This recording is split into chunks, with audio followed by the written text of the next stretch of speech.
When I was a little girl, I used to have this recurring dream. And I was on a mountain, and I'd walk around and around the mountain until I got to the top. And I'd walk through 4 seasons. It would be just the most incredibly blue sky, sun, warmth on my face, all shades of green. I'd walk from summer to fall, pops of red and yellow and orange color on the leaves, walk into winter, snowdrifts, like my childhood house in Michigan. All that stuff is the stuff of dreams, right? Everything in our childhood. And then finally back into spring with a creek that was melting down and buds pushing through the soil. I mean, over and over again, I dreamed this dream. And when I'd get to the top of the mountain, I'd be in winter. And when I got to winter, there was this lion, this shaggy lion, big face, piercing eyes. And I didn't know about Aslan, I didn't know about C.S. Lewis. I was a kid. But the lion would be talking. The lion was talking to me. And I just knew that if I could understand what the lion was saying, that I would know the secret to healing the world. So this is before Dr. King is killed. When Dr. King is killed, I have a real clear sense of calling to ministry, that, hiding under my bed from bullets, I have the feeling that I'm supposed to pick up his mantle and be a drum major for peace. This dream predates that. And I now understand that the journey around and around and up the mountain was my life, that the seasons were, the world, and the lion speaking was God. And I'm still searching for the words. I don't understand all the words. But the ones I understand, I feel, is what I write or I preach or I teach. And that it tunes my ears in to just try to hear better what it is that will heal the world. I think that's why I'm a preacher. I think that's why I'm a teacher. I think that's why I'm a writer, is to try to listen and interpret these world-healing words that were the stuff of my childhood dreams.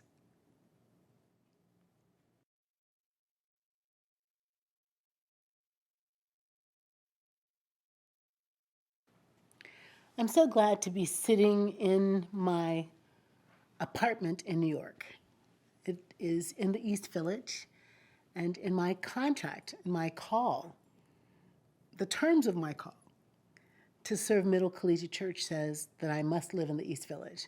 So thanks be to God for a church that could afford a parsonage, and this is my parsonage. It is bright and light. I look north on the city, Stuytown, and neighbors, some of them who walk to church every Sunday. I can see north to the Chrysler Building and all the things that I imagine are north of that. I can see west and almost imagine the river, and east to the East River, where I often walk and exercise. But when I look out of my apartment window south, I see the steeple to my church.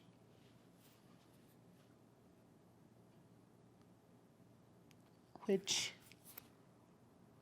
I never knew a place like that existed. Ever. Where people really are welcome just as they are, as they come through the door. Where families are like a white couple with 3 adopted Ethiopian kids who are now adults, or a gay couple who adopted a baby I got to baptize, or old women who marched with Dr. King, or Black men who feel active and engaged in their church, Black men who often are not in church, where every Sunday is like a Broadway show, plus a gospel concert, plus a pep talk or TED talk, where the kids run the church and run around the church, where dance means people on the pulpit doing pirouettes and tap and jazz, where we take it to the streets to do justice as a part of our life of faith. I never knew there was a place like that. And so to get to work there as a senior minister is like beyond my dreams, beyond my dreams.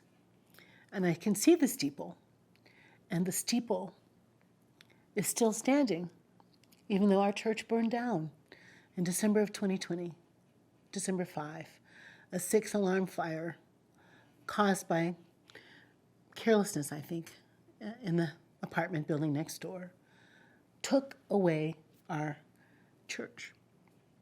All that's left is the facade and the steeple, the Liberty Bell that rang when the nation became a nation, survived the fire, and is now in the New York Historical Society.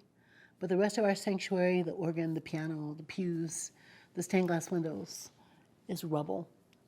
The basement where we did rehearsal, rubble. So when I'm here in New York, in my apartment, in this time of COVID and post-fire, I love looking out the window to see the city that is my parish and the steeple that represents my home.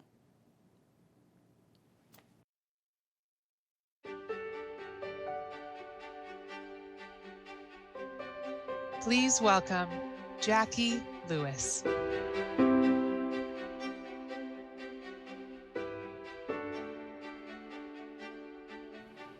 Hey everybody, I'm Jacqui Lewis. I'm the senior minister at Middle Collegiate Church here in Manhattan. I'm speaking to you from my apartment and celebrating a beautiful, clear sky and cooling down weather after Ida pummeled the city, pummeled the Northeast Corridor, pummeled the nation, really. I've been saying that we are living in hot mess times, where we keep denying that Mother Earth is angry with us and denying the impact of climate change, which causes the fires and causes the melting polar ice caps and causes the storms. We keep fighting with each other about things like politics and party and race and ethnicity and age and class and economic status. And we've fallen into a pattern of simple us versus them that causes a caustic and even dangerous culture. There's no denying how the race wars have impacted people like me, the violence in the streets, the violence with police. I mean, a hot mess.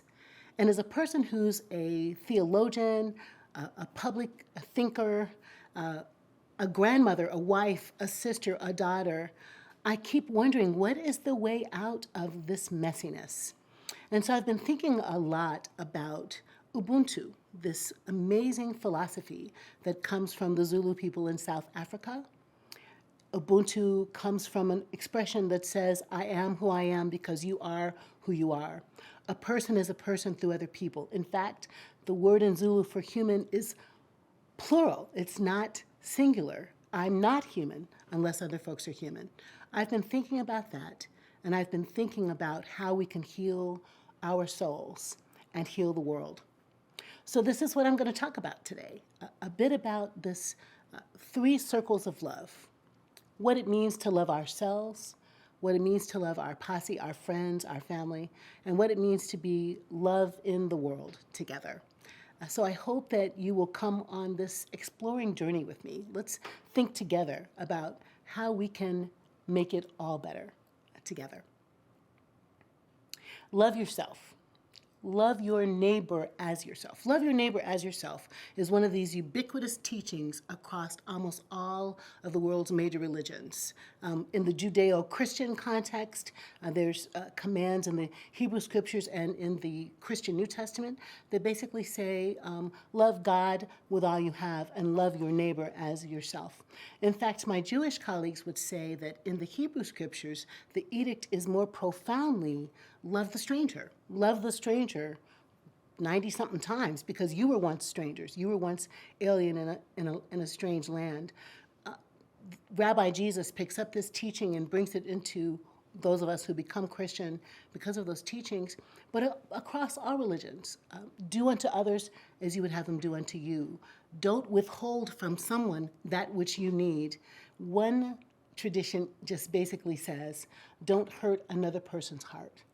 Wow, don't hurt another person's heart. core to that is this idea of self-love. Well, loving yourself can be a tall order. In fact, many of our religious practices teach us that loving ourselves is somehow narcissistic or navel-gazing, and it's discouraged. But I'm convinced that part of what we experience in the national politic, in the global dynamics, Afghanistan, Ethiopia, is actually people are loving other people the way they love themselves. They don't love themselves very well, so they're not loving other people either. How can you love someone else when you haven't practiced loving yourself? I'm convinced that you can't. You can be affectionate, you can be romantic, but the deep kind of love that I'm talking about, which I often call fierce love, has to start with loving ourselves. One of the most powerful definitions I've ever heard of what love is was given by a former professor of mine, the late James Loder, who said love is the non-possessive delight in the particularity of another. Listen to that again. The non-possessive delight in the particularity of another. Wow, I mean, we're not going to change the lever. We're not going to consume the lever. We're not going to press the other into some kind of test to conform to our expectations. We're just going to delight in it. Lots of therapists talk about unconditional regard, and it's the same kind of idea that just exactly as you are, I can see you, and I can love you. In fact, in the Ubuntu tradition, when Zulu people see each other, they greet each other with Sawubona. Can you say that? Sawubona? And Sawubona means usually I see you, but actually another translation is we see you. And when we think we means me, my ancestors, my deities, the angels around me, all of us, a community of eyes see you. Sawubona. And the response back is Sinkona with a click, which I can't do, so I'm not going to try. But Sinkona means I exist. Can you see that? I see you and you exist. You see me into existence. This idea of seeing each other with unconditional regard or non-possessive delight is what love is. And in this first part of this talk, I want to talk about turning that kind of positive regard, non-possessive delight, unjudgmental gaze toward yourself. It ain't easy, but I think it's an essential practice if we're going to heal our souls and heal the world.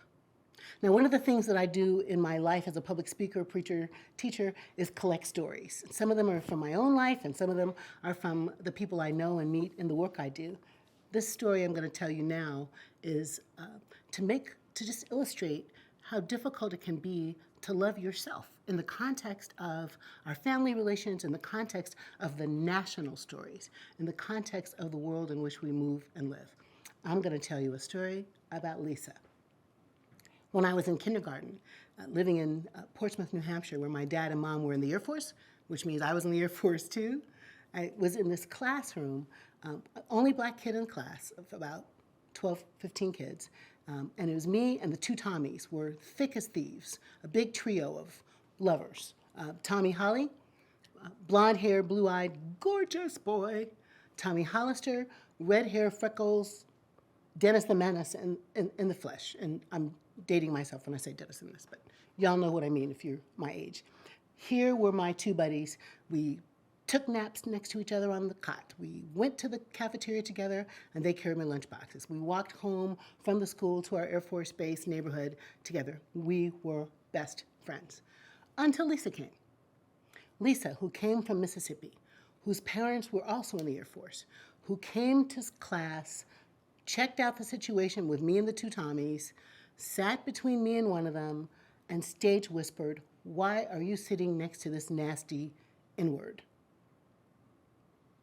Why are you sitting next to this nasty N-word?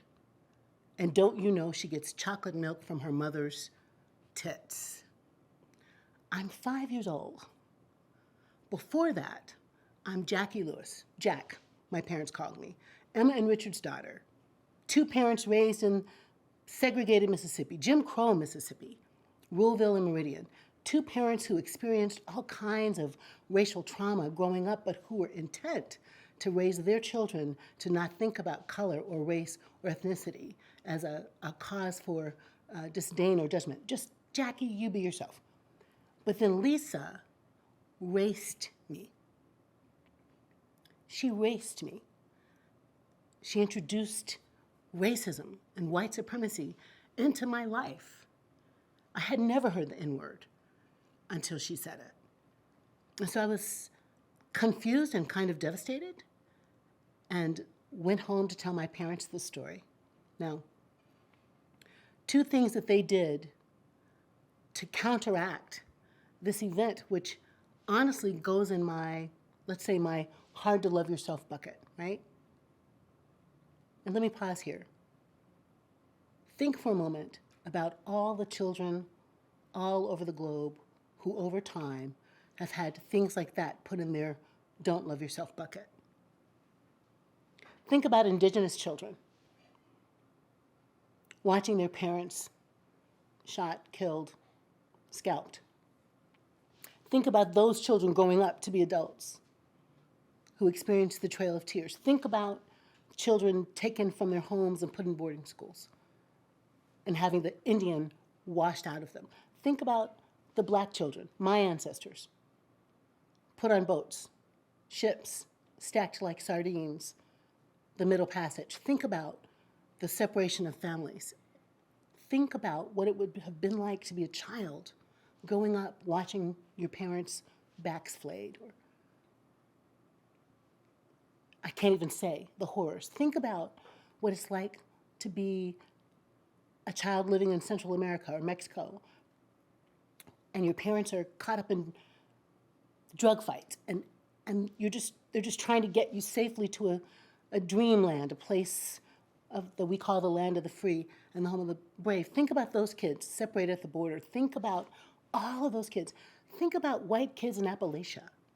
Think about poor children in Poland. Think about the Jewish children whose parents experienced the Holocaust. All of these people, all of these kids with stuff in their don't love yourself bucket. Now, think about them in the boardrooms, in the classrooms, on the subway. Think about them making laws and policies. Think about them teaching their children how to survive. And think about the rage or the anger or the hatred that can grow in those places. I mean, there are people like that walking around the globe in the context of America, I'll say, making decisions, standing in line at the grocery store, living next to each other in apartment buildings with all kinds of stuff in the don't love yourself bucket. And when they don't love themselves, when there's a hole in their souls where love could be, think about the way that shows up and the way they parent their kids and the way they interact in their communities and the way they vote at the polls. Think about it. Back to little Jacqui and Lisa. When I went home to tell my parents the story of being raced by this girl, and I talk about this, the way I felt humiliated and embarrassed and ashamed, my parents do two things to try to mediate what's happened. My mother, Emma, says, "Isn't that silly, Jack, that someone would think you're not as good as them because you're colored?" Child, we were colored, okay, and Negroes in those days. But that's what my mom said. And she said, that's absolutely ridiculous. She took that story and cast it in a way that a child would understand how foolish that kind of ethic is. What a good mom she was. And then she prayed with me. When we did the Lord, I lay me down to sleep prayers that we did every night, and made the list of who to bless. God bless Grandma and my dear and Aunt Verlene. She said, what else do you want to pray, Jacqui? And I prayed, God, let it be that no matter how someone looks, they'll know they are loved. That prayer became my call to ministry. This is my life work. That no matter how someone looks, they will know they are loved. My dad went to the Air Force Base commander and said, we will have an apology, thank you very much. Demanded that from the base commander to him and from Lisa to me. So there was a sense of activism that I got sort of baptized into. I got baptized into racism, baptized into a spirituality that can resist, and baptized also into activism and protest that can demand the culture that we want. Those don't love yourself nugget and do love yourself nugget from my parents shapes who I am. And you've got stories like that, friends, don't you? You've got experiences on the playground or in the boardroom that make you feel like you're not worthy. You've got national narratives like white is right, manifest destiny, lies are truth until they're discovered, grab what you can and keep it, Christian, heteronormative, male, white is what God intends for all of us. Queer is wrong. Women don't have the right to decide on their own bodies. All of those stories and so many more are in the national story, in the global story. And they enter into our stories like the air we breathe. We can't help but, I'm going to say, interject, take in, pull in these kinds of dynamics, and they make it difficult to love yourself. When I'm having a fantastic day, a great day, and I go off to a protest with my friends and we Black Lives Matter, and I come back home to watch television and see one more dead black body, that makes it hard, even for this confident, grown-up person, to love myself when the world is sending negative messages. So think about all of our young people. So this idea of loving ourselves is hugely complicated and not easy.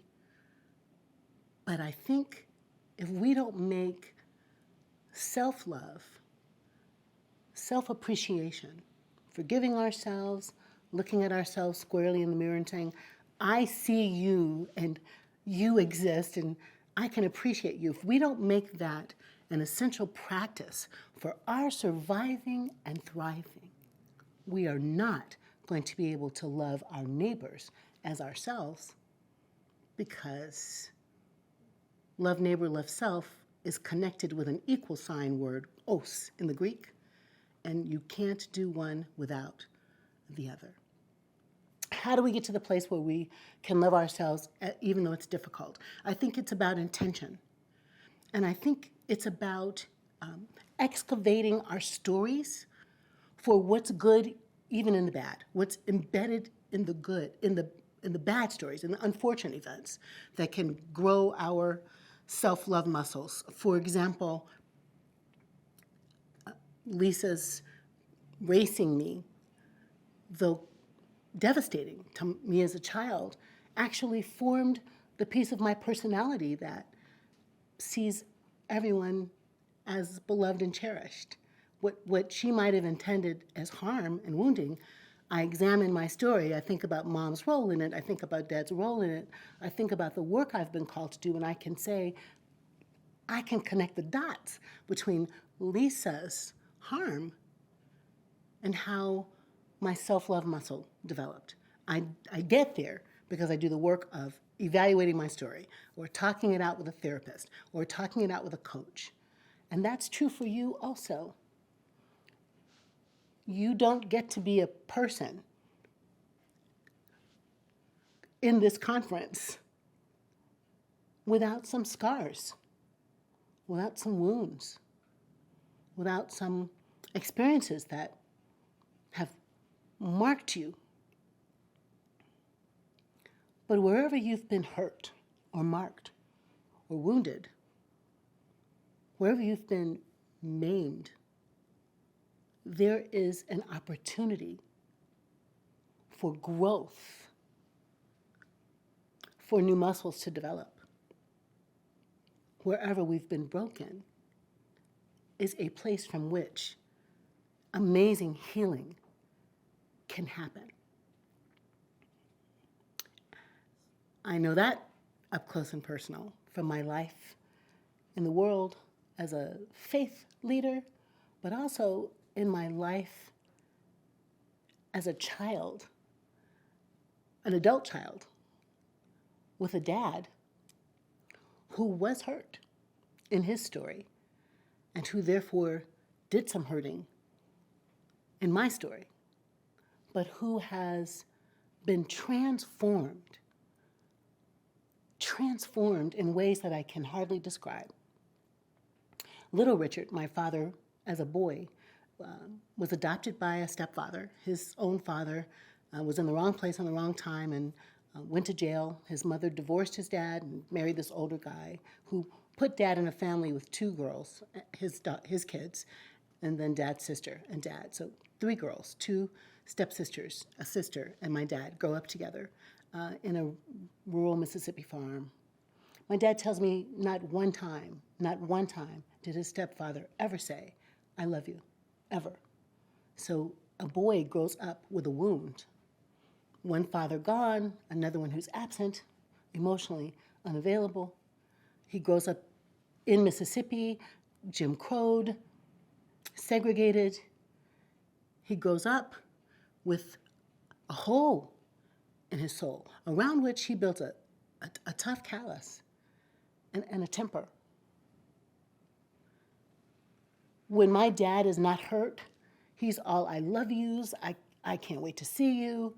When he is hurt, you diss him, you sass him. He is just, frankly, mean. And I've experienced that from him. When I was 18 years old and I went home from college, I had taken my one psychology class and felt like I was all grown and knew some new stuff. And my dad was in this dynamic with my sister where he was kind of riding her back a bit. And I said something like, "Hey, Dad, don't criticize Wanda. If you do, she'll go looking for father figures." 18, what did I know? But for the first time in my dynamic with my dad, I was kind of sassy and mouthy. And he was not happy with that. And the reaction he had to this emerging adult person was a violent one. And shocked me and hurt me. And over my time in my relationship with my dad, I'm 62, and he's 86. These eruptions of his anger when he's disappointed or something doesn't go the way he wants to go have been consistent. And when I was a little person, I didn't know what to do with that.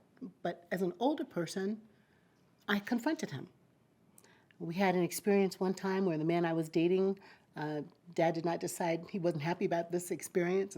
A white man I'm dating, and my dad was like, "No." We had a party for my graduation from my PhD program, and my dad was just rude to John, angry, unbelievably rude to him, the way he would never want anyone to be rude. And John left the party. Are you with me? John leaves my party because my dad is rude. And for the first time in my life, I say to my dad, "Daddy, listen, the way you behave when people disappoint you is so wounding. I can't do that anymore. I won't do that anymore. If you're not going to be able to respect me and be gentle with my soul, I'm just going to pull back from you." And I went out for a glass of wine with my friend. The next morning, my dad and I talked this through, this decades of dynamic of wounding. And he cries and says, "I don't want to lose you. I love you." So this hardness, this wounding, this violent disappointment narrative gets shifted in the truth-telling, in the confrontation. In a context of love, we build a new relationship. And now that guy he didn't like is the guy I married. And my dad loves the heck out of John. He says all the time, if the world was full of John Jankas, there'd be no prejudice. He says all the time that John and I changed the dynamic for race in the world, and in his life, quote, John took away my prejudice just by being himself. Let me take us back to Ubuntu. John took away my prejudice just by being himself. My dad was able to have hindsight and current sight to see John as he is, good, kind, loving, funny, amazing, white man, not one of them, but a particular human being with whom my dad could have particular regard. I'm taking you back to Loder's definition of love, a non-possessive delight in each other. John and Dad have become friends. They love each other. They care about each other through many conversations, some confrontational and some warm and yummy. There has been healing and transformation.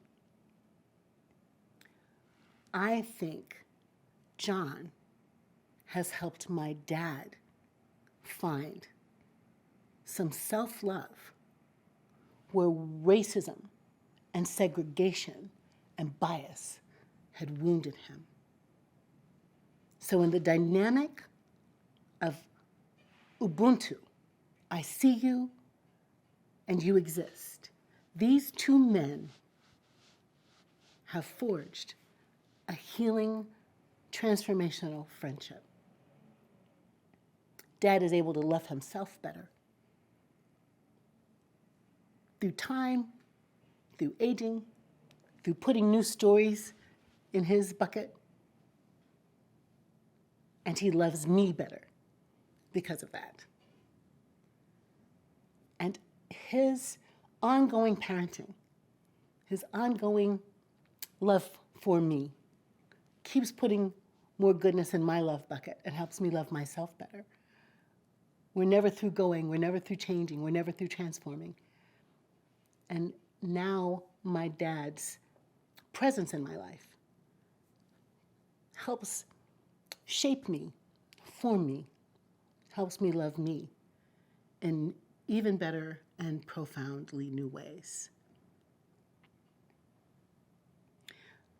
So you have stories of trauma, hurt, wounding. You have stories of success, celebration, winning, becoming. All of those stories happen in the context of this national story of climate change and fraught politics and violence, but also kind neighbors, folks digging each other out of muddy waters or pulling each other to safety, or working to get women out of Afghanistan. All of these stories shape the way we love ourselves. And one of the exercises I want to put out for you to consider doing is to think about how to excavate your stories, the good, the bad, the ugly, for what's in there that can grow your self-love muscle. So you can do this kind of work with a therapist. I believe in therapy. You can do this kind of work with a coach or a spiritual director. You can do this kind of work with a close friend.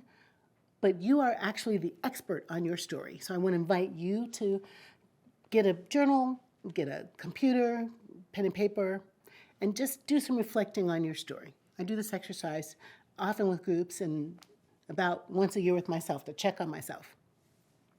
The first question is, if your life is an unfolding story, what's the name of the book? What's the name of your life story? How would you title it? Mine might be Ending Racism by Any Means Necessary, or something like that, right? What's the title of your story? The second question is, what's the current chapter? What's the title of the chapter you're in right now? Think about that. As you look at your life, the third question, as a series of stories that got you here, what are the stories that you would say gave you joy and built your resilience muscle? The next question is, what are the stories that have caused you pain or wounded you? And when you look at those two kinds of stories, where was the love inside those stories?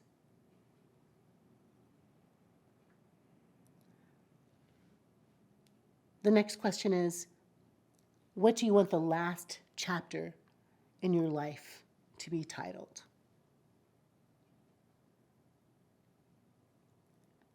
And what kinds of events, plot lines need to happen to get you to that final chapter? And finally, what do you love about you no matter what? What do you love about you no matter what? As we look at our stories, it requires bravery, no kidding. It requires courage to put your stories out in the world to someone else or to yourself. It's so much easier to pretend like we don't see what's there, to have blinders on, and to be in denial. But I promise you this, to look deeply at ourselves and see it for truth. When I'm hangry, I'm cranky. I'm very sensitive, which makes me both loving but also sometimes hard to be with. I'm funny, except when I'm not, whatever. All of these things that are who we are gifts for ourselves and for the world. And I promise you, a straightforward examination of who you are will only lead to appreciating who you are and to loving who you are so you can love others. This is our very important work to do. So we've been talking about reflecting on how the world's major religions and this Ubuntu philosophy begin with us. It all starts with us, that loving ourselves actually is the muscle we have to exercise if we're going to love other people. In fact, Nelson Mandela, his writing after he was released from the prison in Robben Island really impressed me with this importance of self-love as an opportunity and ability to love others. I mean, Mandela was a strong warrior, right? He was a warrior when he went to prison. And he was able to, over time, in the decades that he was imprisoned, to come to understand the humanity of the men who imprisoned him. I'm paraphrasing now when I say, he says that we're not taught to hate, and that love actually comes more easily to the human spirit. So this man, imprisoned by an apartheid state, is in prison learning how to love his captors. I think that's remarkable. I think that's hardwired into all of us, this ability to love kind of outside of ourselves. But I do think it begins with the love that we cultivate inside ourselves. So I think about my dad as a central character to my life and my learning how to love, and how even in the spaces where there was disappointment or hurt or wounding, love lessons were had. Let me tell you about a story. Being a 22-year-old woman, that's me, driving across the QEW on the way to a wedding with my boy. We are in love with each other. The sunroof is off the car. We're having a beautiful drive on a gorgeous September day. And my turn to drive. We pull over to change seats in the QEW and give each other a quick kiss on the way back to our respective seats. I'm now in the driver's seat.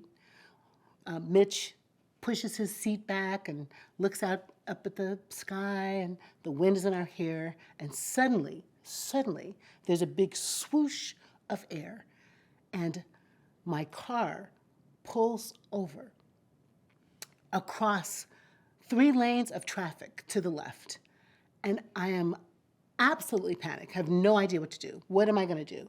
So I flip the steering wheel as hard as I can to the right, and the car moves with me, but it doesn't stop there.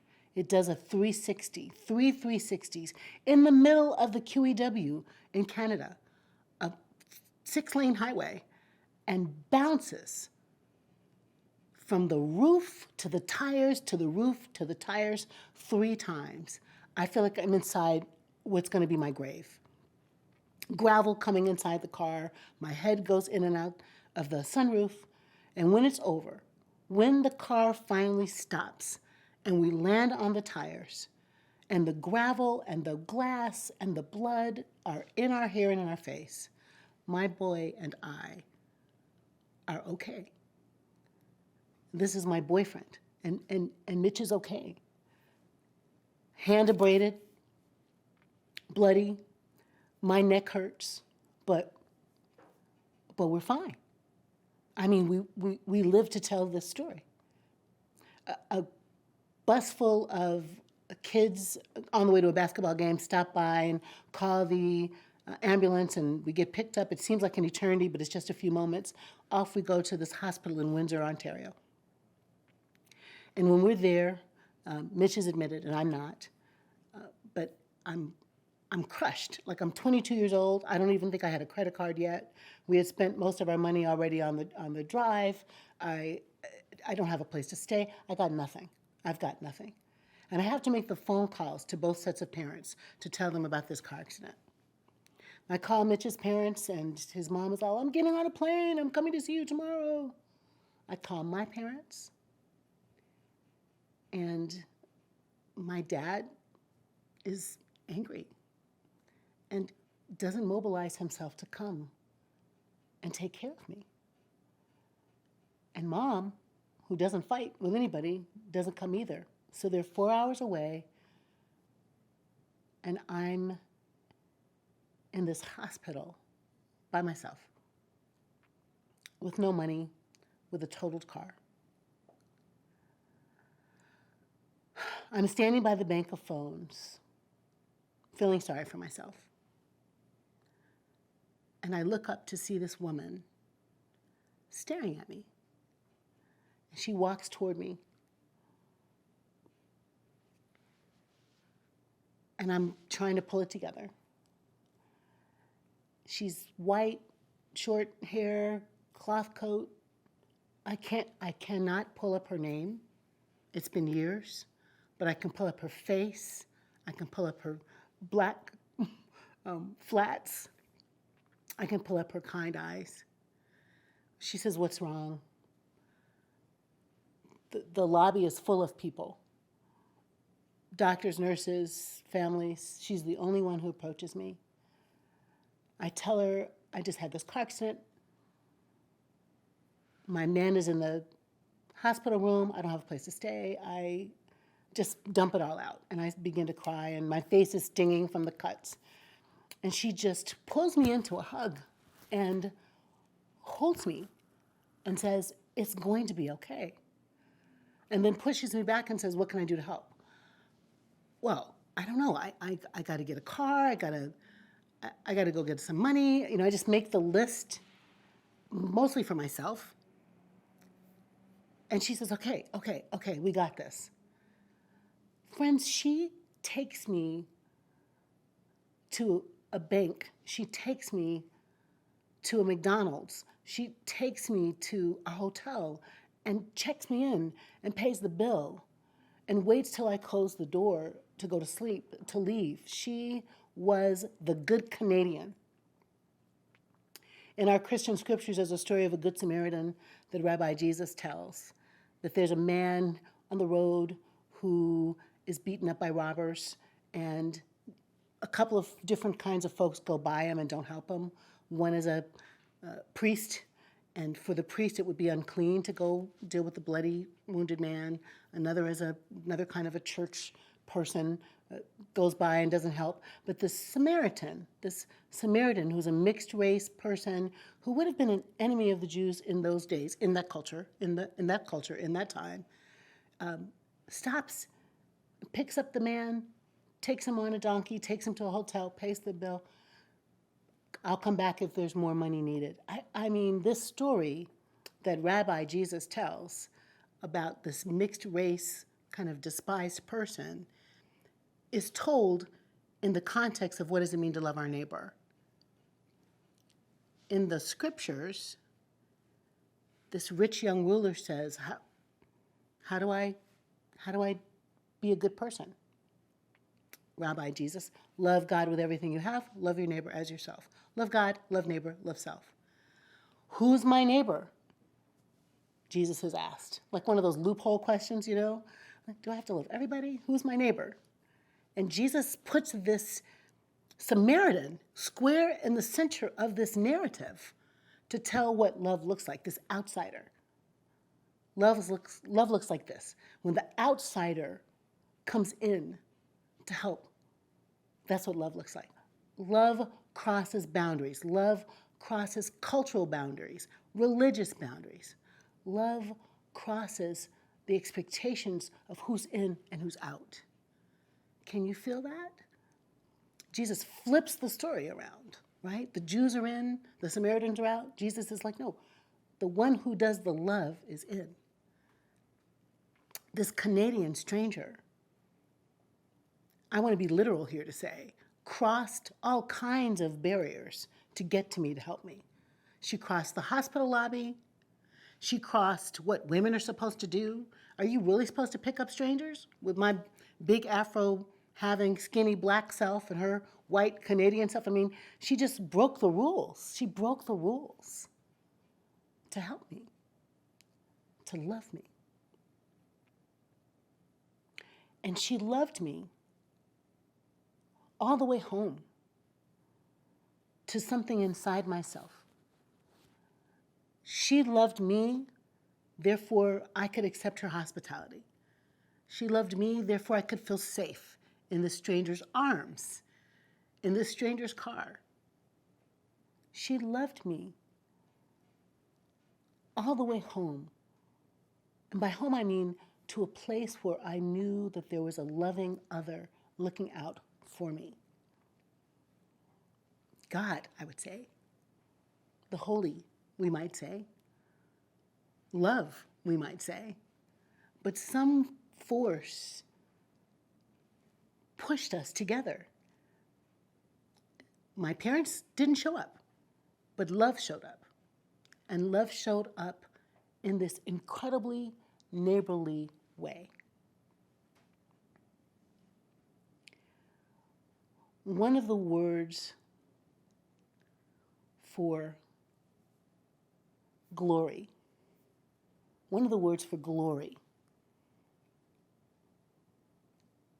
is like female neighbor in the Hebrew language.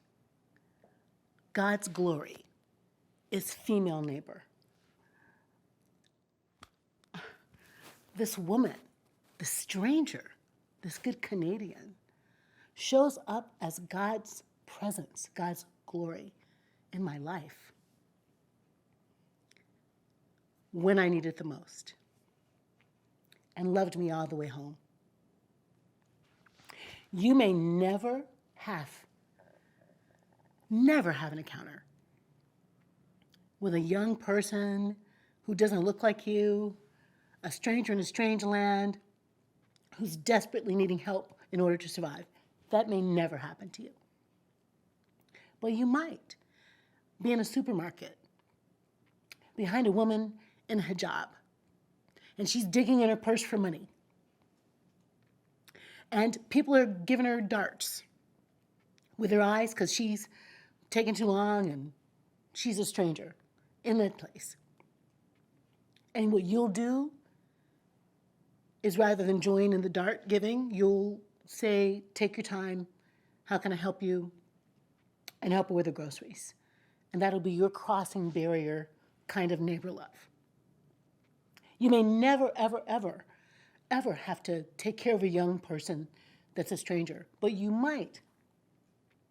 You might be walking down the street in your neighborhood, and there might be some boys, I'm gonna say black boys, and their pants are dropped low, and they got on their hats backwards, and they got on those Doc Martens, and they look scary to you. Because everything in the media says you should be afraid. And you might be really tempted to just cross the street and avoid that encounter. Or maybe because you know love crosses boundaries, you stay on that side of the street and encounter those boys and encounter the boundaries or the borders that they represent for you. And you say, "Good morning, guys." And when you do, they also cross over any suspicion they have about you as a person, however you look, however you're dressed. And then one of them takes off their hat and tips it and greets you back. And rather than being strangers, you feel like an auntie or an uncle in their village, someone charged with loving them and seeing them into existence. Or maybe you'll have a chance in social media, which is a neighborhood, to see a lot of they pronouns about Muslims on the way to 9/11 and after this Afghanistan fiasco, or about queer people, or about Black people. And rather than circulating, liking, sharing those posts that are full of biases and prejudices and assumptions, you'll jump in and say, "No, not on my watch. This is not what love looks like." Small acts of kindness, brave acts of kindness that happen in the social media or on the street or on the subway or in your office are the places where you can love your neighbor as you love yourself and make all the difference in their life, healing something in their souls on the way to healing the world. Take a moment and think. In your next encounter with a stranger, how can you do neighbor love?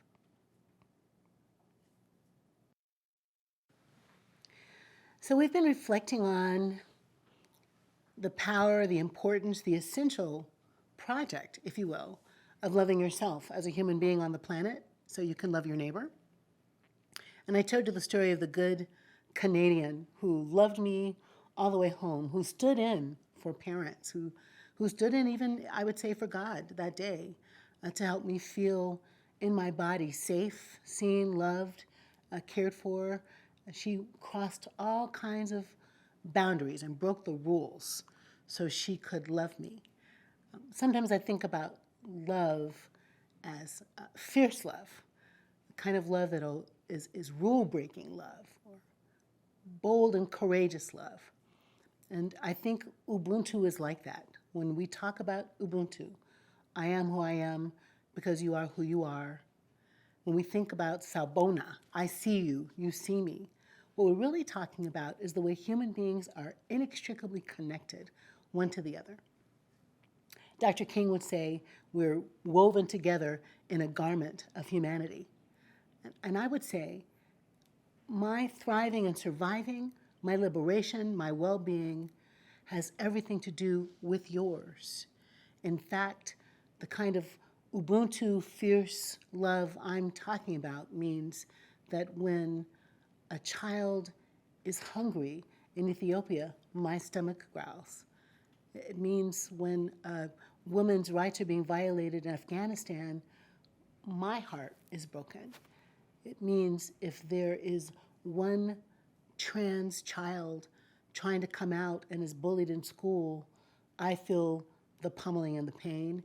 That's the kind of connectivity that I think it takes to heal our world, to see ourselves bound together in a globe as a global community of neighbors where there are resources enough, where there is life enough, where there is love enough for everyone to be okay if we don't hoard, if we don't overuse, if we think of that child in Palestine or in Israel or in Ethiopia, or Sudan, or Chicago,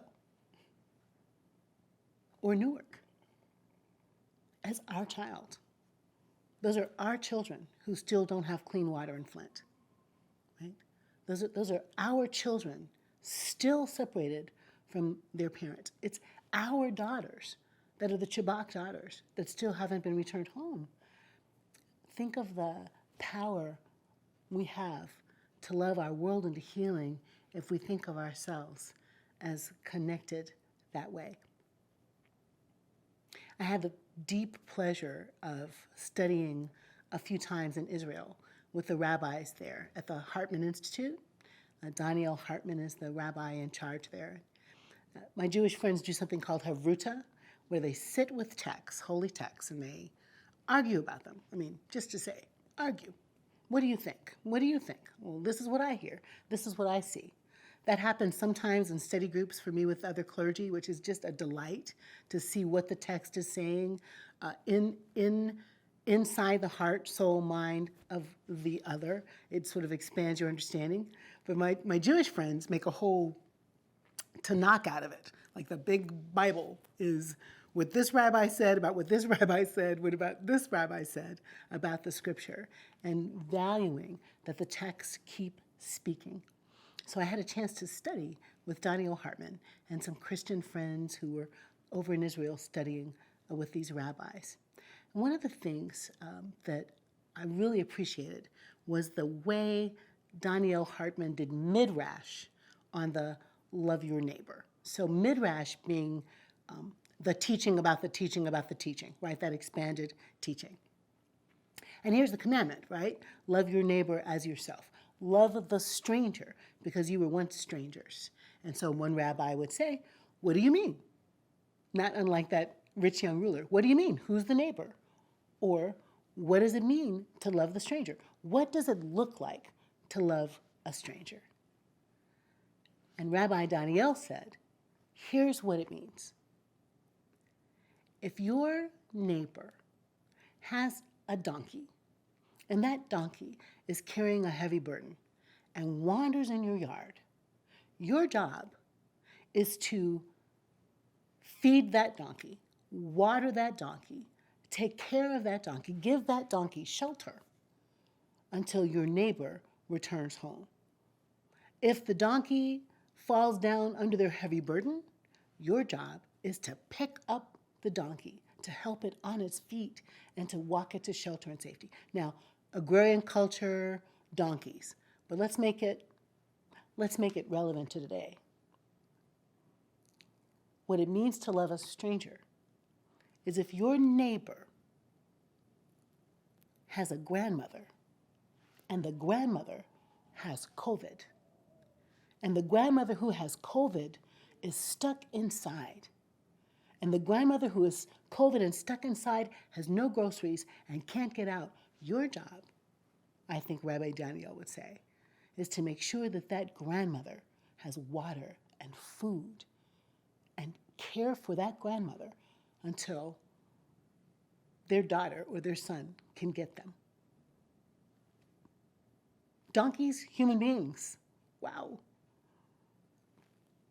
This is a strident kind of love. This is not a wimpy kind of love. This is not a love for the fluffy and the light. This is fierce. This is caring for your neighbor's property as though it's your own. The donkey would have represented livelihood, right? The ability to work. This means caring for your neighbor's people as though they're your own, because they are your own. And Rabbi Hartman says, the ethical life is learning how to see. The ethical life is learning how to see your connection to others, learning how to see your role in community building, learning how to see your life as an act of justice, learning how to see, I would say, the way you are embedded in a world that needs yourself, your goodness, your stuff, your gifts, your ideas, your activism, your participation in the healing of the world. An ethical life is learning how to see. learning how not to be blind, learning how not to be indifferent, learning how to see the other as a part of you. John Lewis, Representative John Lewis, would say often, if you see something, say something. And we see that on buses and trains and airplanes. I don't know. If you see something, say something. But think about all of the opportunities we have to intervene, to intercept, to take a stand, to stand up, to stand in for what is right, what is good, what is moral, what is just, and all of the messages that we can get to cause us to be indifferent or to behave indifferent. That's too much, that's too big. I don't know if I can do it. The forest is too complicated. I can't see a tree. I don't know what to do. I don't know what to say. I'm just one person. That's not my business. And we're silent and we're blind. We close our eyes, is why we can't see. We close ourselves off. We stick with our own kind. We retract ourselves into our tribe where we feel safe. But in truth, everyone's in your tribe. The moral life, the ethical life, is learning how to see, I say, to see that suffering person as an extension of you. To see that hungry child as a part of your family. And this is the sticky place. To see you who are fully vaccinated, like me, the anti-vaxxers, as part of your human family. Confused, wrong in my mind, but part of your human family. How does that shape the discourse? To see the insurrectionists on January 6, 2021, as part of your human family. Confused, wrong, part of your human family. In 1919, in Elaine, Arkansas, whites from surrounding towns went to Elaine and destroyed the black community, burned them out, shot them, lynched them, killed them. There are photographs of white people standing around watching a black body burn.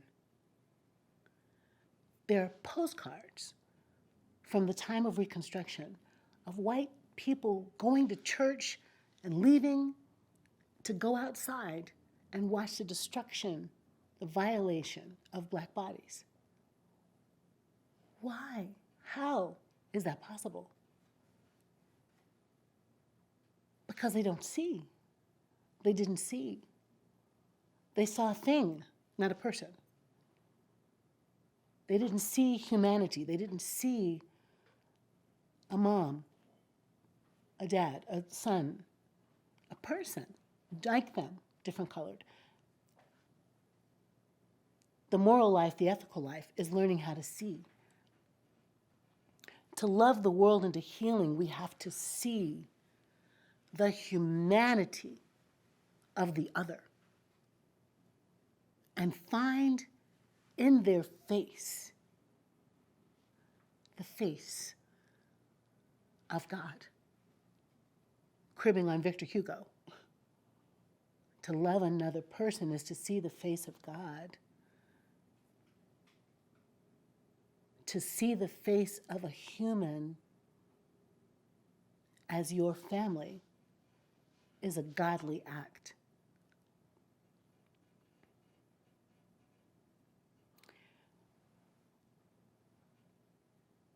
I have a house in New Jersey, another space that I find sacred and holy. And at night, there's a path that goes down into the woods behind my house. And down that path are fox, mewing deer, fawns. The sound is so beautiful. Tree frogs. There's a bear down there. I know there's a bear down there because it's been up on the porch. And when I can't see down the path, I'm frightened. I quickly go out to put the trash out or quickly go out to shut down a light because what I can't see scares me. What we can't see can feel frightening. What we can't see about a deity. So we make up stuff about God. We make God terrible, awful, tyrannical against our enemies because we can't see. We make each other into monsters because we can't see. We objectify each other because we can't see. The project of healing the world is to see the sinew, the muscle, the bones, the eyes, the face, the shape, the color, the fear, the vulnerability of the other as so much like us, so much like me, that it feels like their heartbeat pumps the blood in my body. When 9 souls were murdered at Mother Emanuel Church,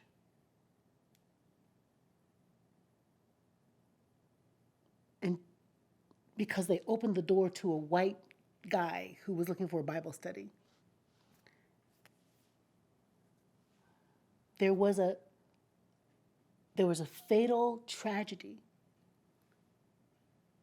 because they saw him as one of them. And I can't describe the courage it took to open the door to a stranger. It's brave to see the other as a part of you. But this is our work. The white skinhead, the Jewish cantor, the woman in the hijab, the person who doesn't speak English, the gay couple, the woman who feels she can't keep her child.